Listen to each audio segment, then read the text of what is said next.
Hello there, and welcome to the workshop, and welcome to another bowl turning.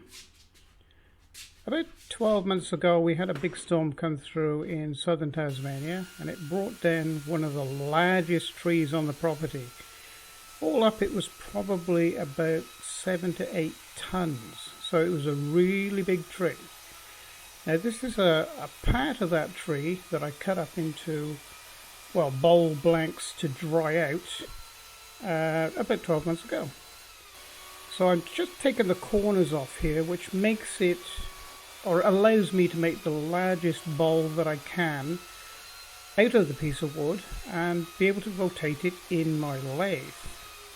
As you can tell, I'm having a little bit of trouble getting through it because it's all nice and dry, but it is the grain is really hard packed. It's worse than oak in actual fact. So I'm putting my faceplate on here, and I'm putting about 12 heavy duty galvanized screws into it to hang on to it, because this lump of wood is about 20 kilos or thereabouts, which is about getting on for 50 pounds in weight.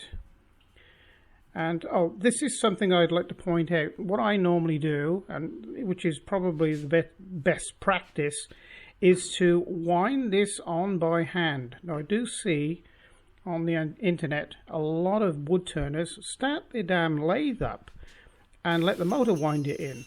It's very dangerous. So when I got it on there, I found that there was still a couple of the corners were a little bit too larger diameter, because it was just about nicking the lathe bed actually. So I'm just using a tool here to just grind it off. It actually resembles I suppose a chainsaw teeth or toothed blade on a rotary tool. It's a very handy little tool. So just checking to see whether it can revolve around okay.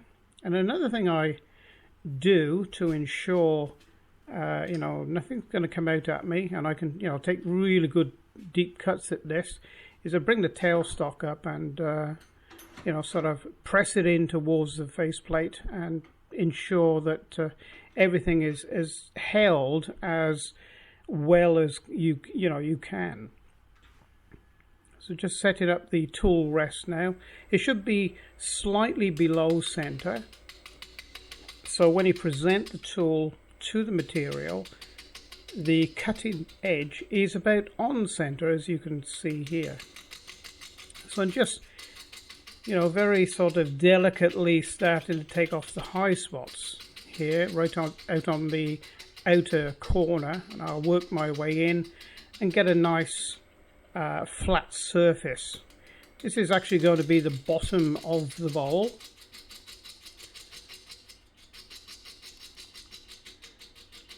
You can see that the pieces that are flying off here, they're pretty well defined. So you can sort of get into the material and get it to a flat surface relatively quickly. And of course you can see that the tool is moving me around a bit, so this is extremely hard wood.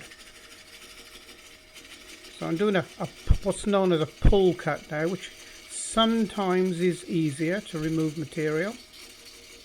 And you can see the material curling off quite nicely there. I did notice too that this wood was still a little wet. It hadn't completely dried out, which is probably better, a better situation to start turning anyway.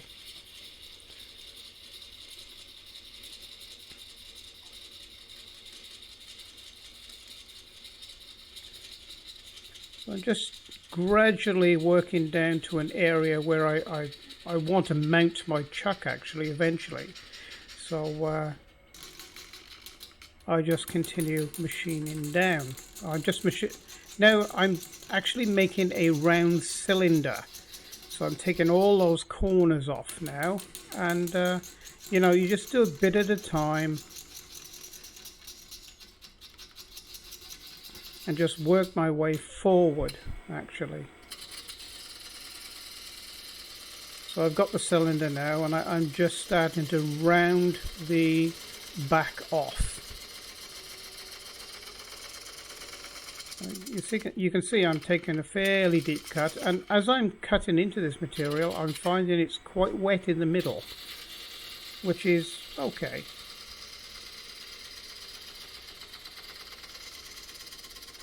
It does allow the material to come off a lot better.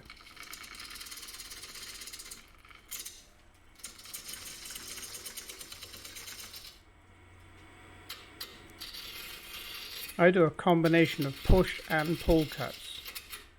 It's really whatever is comfortable for you. And I'm using a bowl gouge actually pretty well the whole time. 95% of my work on a bowl I actually carry out with a bowl gouge. I rarely use a roughing gouge on a bowl. But like my grandfather said to me many years ago, when he started teaching me how to wood turn, he said, you may not use what's strictly regarded as the correct tool to do get a job done, but you use a tool in the manner and the type of tool in the manner that gets the job done for you, providing it's done safely. It really doesn't matter. And believe you me, that's true. So now I'm machining an area away, and you'll notice here I'm actually using my parting off tool to start this.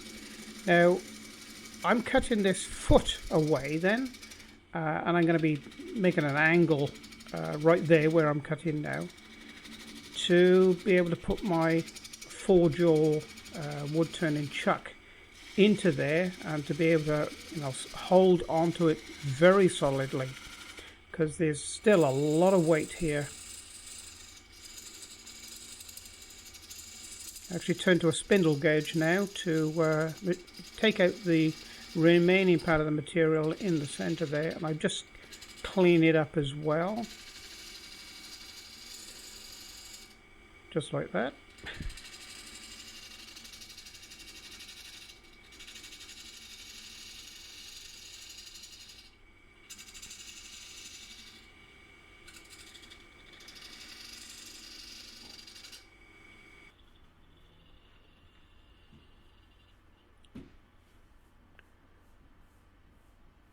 Even though I've removed quite a bit of material, it's still quite heavy.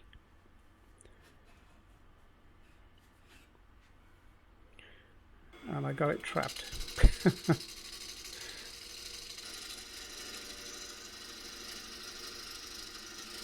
I don't know whether you can pick the RPM up there on the side. It's flashing away. I think that should be around about 750 RPM. Because this is a large diameter bowl, it is good to spin it up quite fast, but you don't want to go going too fast. I was actually having a bit of trouble with trying to get the camera to stay focused as this was turning as well, but we managed to get there. You may see it, if you're looking at this on a big screen, you may see it a little bit pixelated, because I actually zoomed in using the editing program to be able to allow you to have a closer look at the area that I was actually working with. A lot of people like to see the tool actually cut in, so that's what I'm trying to provide here, is a good view of what the tool is actually doing. And I sort of had to come between a happy medium between a pixelated picture and getting in close enough for you guys to see. So this is much of the same actually of hollowing the bowl out. I don't have a bowl making tool where you can actually, it's a special sort of hooked tool, hook and post, that you can sort of scallop out bowl blanks. I don't use those at all. I do it the old-fashioned way and remove the material like this. And then again I do a combination of pull cuts and push cuts. It's whatever feels comfortable, you know, whatever the material allows you to do. You know, every bowl is different, every piece of material is different, even if it is the same type of tree. It's not until you actually start turning it, you know, the wood will decide, you know, what it's going to, you know, how you're going to be able to machine it, what the best practice of machining it out will be, and ultimately the overall size and shape of the bowl. So I've actually skipped quite a few steps here because I've hollowed it out and smoothed it, and you know, sort of got it right the way down to, I'm not sure, I think I went down to 450 paper with this, and so now I'm just giving it a good oiling. Now I use cedar oil actually. I used to use some other different oils, but I found that cedar oil is probably the best on gum, in actual fact, and it gives a pretty good finish as well. Sometimes I'll use a friction polish as well.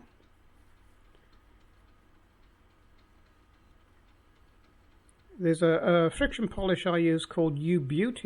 It is an Australian friction polish, and a friction wax actually I use, which gives, you know, a beautiful, you know, sort of luscious, glossy shine to it. Very similar to this wet look actually.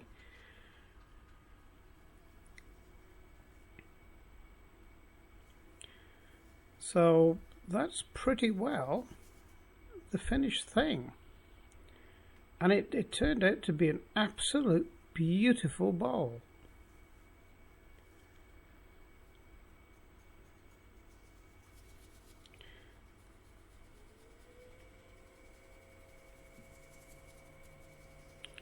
So I'm trying to stay out of the way of the camera as well, knowing you guys like to see the finished thing, or, you know, sort of how it's finished off.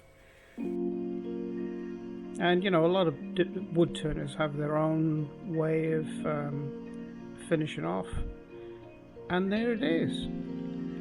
I hope you've liked the video today, and please like and subscribe, and if you really like what I'm doing, you may consider becoming a patron to the channel.